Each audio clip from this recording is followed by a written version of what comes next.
PSCയുമായി ബന്ധപ്പെട്ട് സംസ്ഥാന സർക്കാരിന്റെ ഒത്താശയോടെ നടന്നത് ലക്ഷങ്ങളുടെ അഴിമതിയാണെന്ന വാർത്തകളാണ് ഇപ്പോൾ പുറത്തു വരുന്നത്. സുതാര്യമായി പ്രവർത്തിക്കേണ്ടുന്ന ഒരു സർക്കാർ ഏജൻസിയെ വെറും കറവ പശുവാക്കി മാറ്റിയതിന് സംസ്ഥാന സർക്കാരും മുഖ്യമന്ത്രി പിണറായി വിജയനും മറുപടി പറയണം. ലക്ഷക്കണക്കിന് യുവതിയുവാക്കളാണ് PSC ജോലിക്കായി ഈ സംസ്ഥാനത്ത് കാത്തു കെട്ടിക്കിടക്കുന്നത്. അവരുടെ കണ്ണീരിൽ ചവിട്ടിയാണ് PSCയെ സർക്കാർ നോക്കുകുത്തിയായി ഇപ്പോൾ മാറ്റിയത്. ഒരു PSC അംഗത്തിന്റെ നിയമനത്തിന് CPMന്റെ പ്രാദേശിക നേതാവ് 60 ലക്ഷം രൂപ കോഴ വാങ്ങി എന്ന വാർത്ത കേരള മനസാക്ഷിയെ ഞെട്ടിക്കുന്നു. PSC അംഗമാകാൻ പാർട്ടി സഖാക്കന്മാർക്ക് എന്താണ് ഇത്ര ആവേശം എന്ന ചോദ്യത്തിനുള്ള ഉത്തരം കൂടി ഈ കോഴയിലൂടെ പുറത്തു വരികയാണ്. കേരള PSCയിൽ ആകെയുള്ളത് 21 അംഗങ്ങളാണ്. രാജ്യത്തൊരിടത്തും UPSCയിൽ പോലും ഇത്രയും അംഗങ്ങളില്ല എന്നതാണ് മറ്റൊരു യാഥാർത്ഥ്യം. UPSCയിൽ ഉള്ളതാകെ 10 അംഗങ്ങളാണ്. തമിഴ്നാട്ടിലും കർണാടകയിലുമായി 15 പേരും അംഗങ്ങളാണ്. പശ്ചിമ ബംഗാളിലും മഹാരാഷ്ട്രയിലും UPയിലും എല്ലാം 5 അംഗങ്ങൾ മാത്രമാണ് ഒരു PSCയിൽ ഉള്ളത്.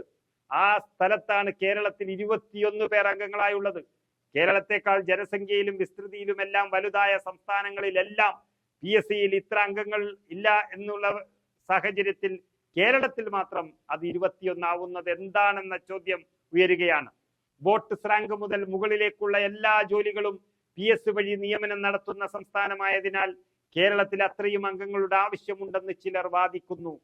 മറ്റ് സംസ്ഥാനങ്ങളിൽ നിയമനങ്ങൾ ഏജൻസികൾ വഴിയാകുമ്പോൾ കേരളത്തിൽ ഏറ്റവും സുതാര്യതയോടെ അത് നടക്കുന്നത് PSC എന്ന സംവിധാനമുള്ളത് കൊണ്ടാണ് എന്നതാണ് ഇവരുടെ വാദം.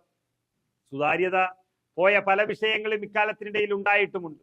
പിളർന്ന് ഇനി പിളരാൻ പോലും ബാക്കിയില്ലാത്ത പാർട്ടികൾ പോലും PSC അംഗത്വത്തിനായി പിടിവലി കൂടുന്നുണ്ട്.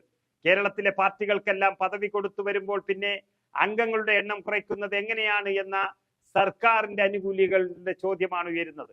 PSC ചെയർമാൻ അടിസ്ഥാന ശമ്പളം 76,000 രൂപയാണ്. മറ്റംഗങ്ങൾക്ക് 70,000 രൂപയും കിട്ടും. എന്നാൽ അടിസ്ഥാന ശമ്പളത്തെക്കാൾ DA ആണ് ഇതിന്റെ ഹൈലൈറ്റ്. 223% DA നൽകുന്ന മറ്റൊരു സ്ഥാപനവും ഇവിടെ കാണാൻ സാധിക്കില്ല.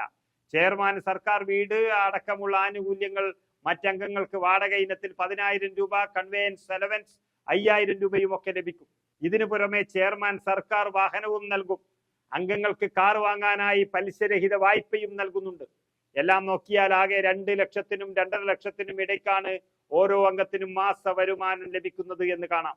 ചെയർമാന് 2,24,000 രൂപ ആനുകൂല്യം ഉൾപ്പെടെ കിട്ടുമ്പോൾ മറ്റംഗങ്ങൾക്ക് അത് 2,19,000 രൂപ വരെ ലഭിക്കുന്നുമുണ്ട്.